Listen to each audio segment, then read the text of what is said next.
rambu lalu lintas ini pada materi pembahasan dari kelas jadi 1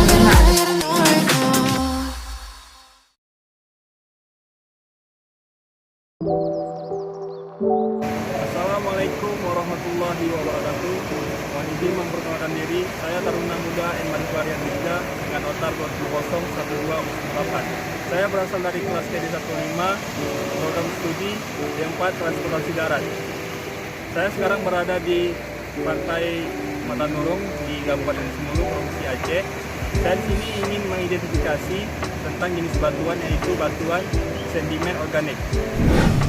Batuan sedimen organik merupakan jenis batuan sedimen yang terbentuk dari pengendapan sisa makhluk hidup dan mineral-mineral yang membentuknya.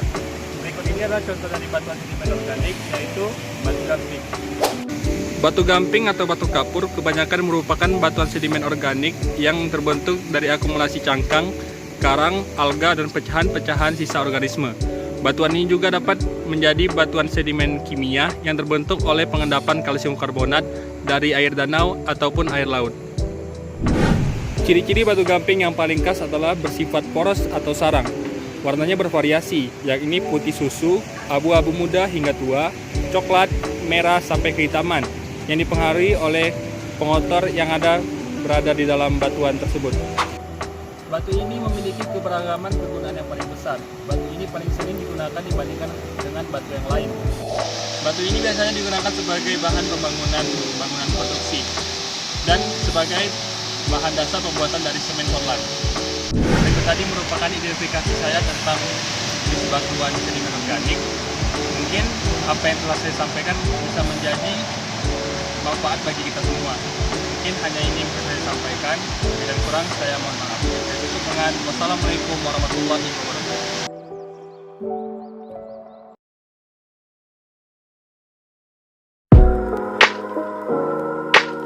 mohon izin Bapak dosen menyesuaikan, izin memperkenalkan diri. Nama Taruna Muda Johar Panggabean, notar 21011778, kelas KD15, nomor absen 9. Pada kesempatan kali ini, saya akan menjelaskan mengenai materi sambungan pada rambu-rambu lalu lintas yang terdapat pada Kota Pematang Siantar, Provinsi Sumatera Utara.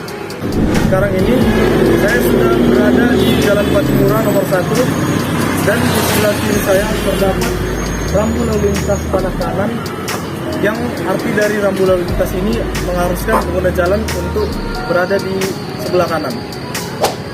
Selanjutnya, saya akan menjelaskan mengenai identifikasi rambu jalan tersebut. Pada bagian depan rambu jalan ini terdapat baut, di mana baut tersebut ada 4 buah. Baut ini berfungsi untuk menyambungkan plat dengan tiang, dan baut tersebut mengarah ke bagian belakang rambu.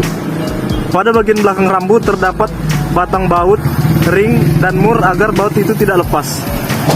Keuntungan dari pemasangan baut ini adalah konstruksi yang lebih mudah, dan juga saat dibongkar itu tidak rusak, atau dapat disebut dapat dibongkar kemudian dipasang kembali. Pada bagian belakang rambu terdapat 4 baut, yang mana di bagian belakang baut tersebut terdapat ring dan juga mur agar baut tidak lepas. Selain daripada baut, dapat kita lihat juga terdapat pengelasan atau welded joint yang ada pada rambu jalan ini. Kegunaan pengelasan adalah agar plat dan tiang tersebut dapat menyatu dengan baik. Untuk tipe pengelasan daripada rambu lalu lintas ini adalah corner joint atau sambungan sudut, yaitu kedua bagian benda yang akan disambung membentuk sudut siku-siku dan disambung pada ujung sudut tersebut.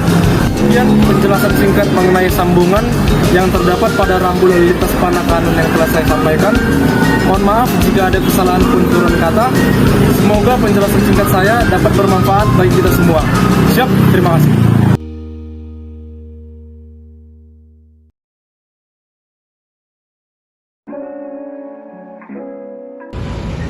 Assalamualaikum warahmatullahi wabarakatuh.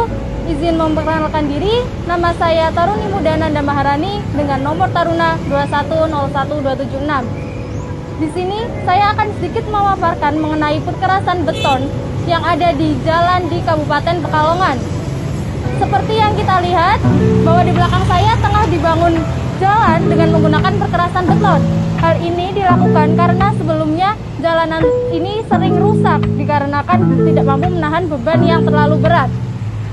Oleh karena itu, pemerintah mengagendakan untuk mengganti jalan aspal yang ada menggunakan perkerasan beton dengan tujuan perkerasan beton ini bisa mendapatkan tekanan beban yang besar dan juga tahan terhadap genangan air yang ada. Pada perkerasan beton sendiri sangat tergantung pada proses pembuatannya, di mana kita perlu memperhatikan water cement ratio pada proses pembuatan beton. Apabila rasio air dan semen ini terlalu tinggi, maka akan terjadi pengenceran, di mana akan menurunkan kualitas beton. Kita juga perlu memperhatikan waktu pengeringan beton, di mana beton akan mengalami pengeringan yang sempurna atau memiliki kekuatan tekan yang sempurna apabila sudah berumur 28 hari. Perawatan beton atau yang biasa kita sebut sebagai curing perlu dilakukan secara berkala untuk menjaga dan menjamin kualitas pembetonan. Sekian yang dapat saya sampaikan, kurang lebihnya mohon maaf. Terima kasih. Wassalamualaikum warahmatullahi wabarakatuh.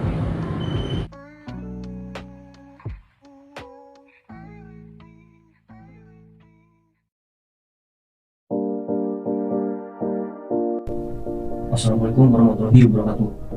Salam sejahtera bagi kita semua. Mohon izin memperkenalkan diri. Nama Taruna Muda Wisata Sumati Mutasi. Nomor Taruna 2101194. Absen 10, Peton 1.5. Mohon izin di sini saya akan menjelaskan mengenai bahan kayu. Sudah banyak di antara kita yang memiliki barang terbuat dari bahan dasar kayu.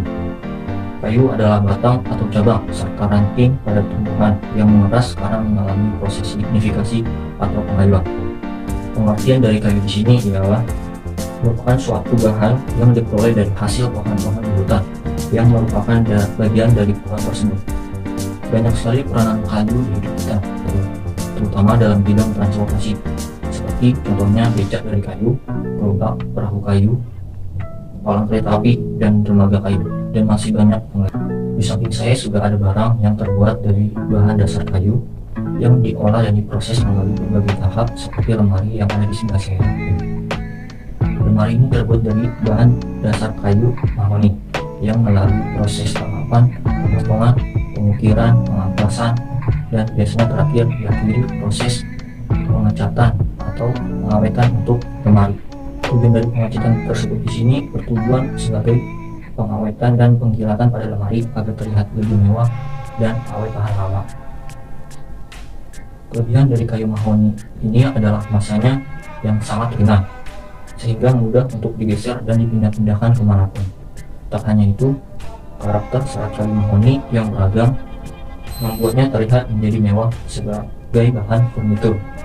Juga memiliki daya tahan yang stabil dan harganya pun lebih ekonomis dibandingkan harga kayu jati. Sekian yang bisa saya jelaskan mengenai pembahasan bahan dasar kayu. Kurang lebihnya mohon maaf. Assalamualaikum warahmatullahi wabarakatuh. Shalom.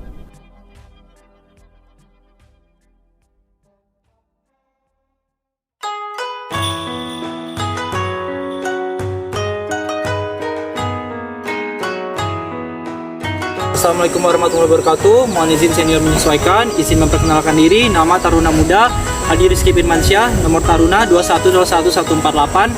Nomor absen 7.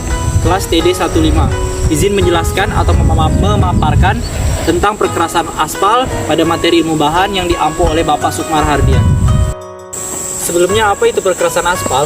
Perkerasan aspal atau disebut juga asphalt concrete pavement atau disebut juga perkerasan lentur yang biasa dibilang flexible pavement, merupakan campuran agregat batu pecah, per, material pengisi dan aspal yang dihamparkan kemudian dipadatkan.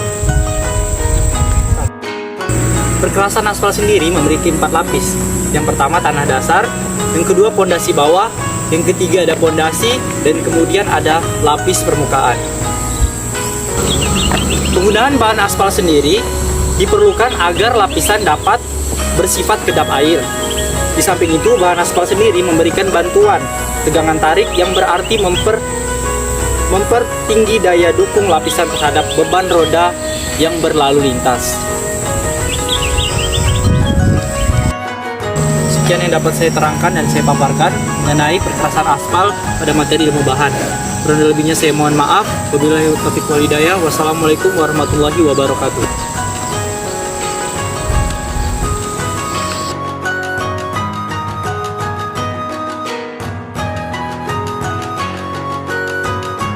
Selamat siang, mohon izin senior menyesuaikan, izin memperkenalkan diri, nama Taruni Muda Jessica Jalan Belanda, notar 2101174 dari kelas DD15, program studi D4 Transportasi Darat. Di sini saya akan menjelaskan secara singkat mengenai aluminium. Aluminium adalah logam unsur kimia berlimpah yang secara luas digunakan di berbagai dunia untuk berbagai produk. Aluminium dikenal sebagai logam yang dapat didaur ulang, sehingga ketersediaannya berlimpah. Aluminium tidak hanya ditemukan pada tambang, tetapi juga pada hasil daur ulang. Aluminium dapat kalian temukan di dalam rumah, di konstruksi, pada pembuatan mobil, dan pada moda transportasi darat.